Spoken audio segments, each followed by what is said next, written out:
Ladies and gentlemen, the very word secrecy is repugnant in a free and open society, and we are, as a people, inherently and historically opposed to secret societies, to secret oaths, and to secret proceedings.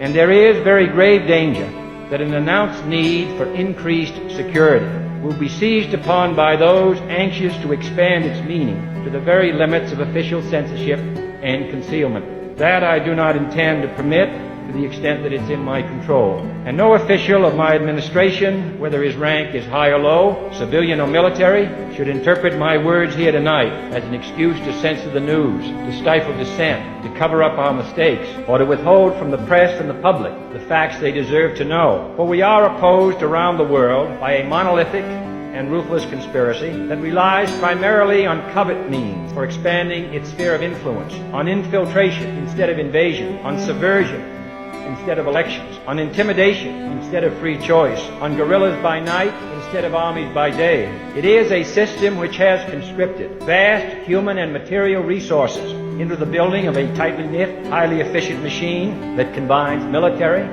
diplomatic, intelligence, economic, scientific, and political operations. Its preparations are concealed, not published. Its mistakes are buried, not headlined. Its dissenters are silenced, not praised.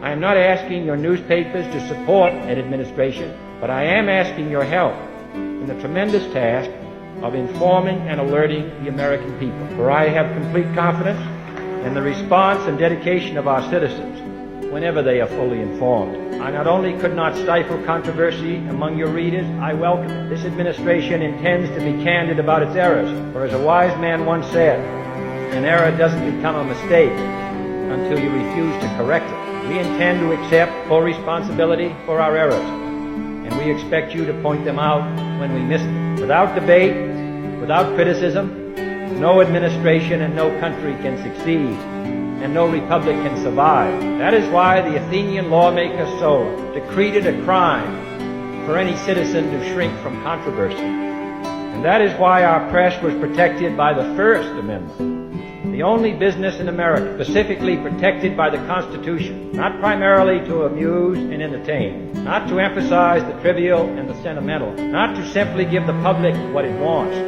but to inform, to arouse, reflect, to state our dangers and our opportunities, confident that with your help, man will be what he was born to be, free and independent.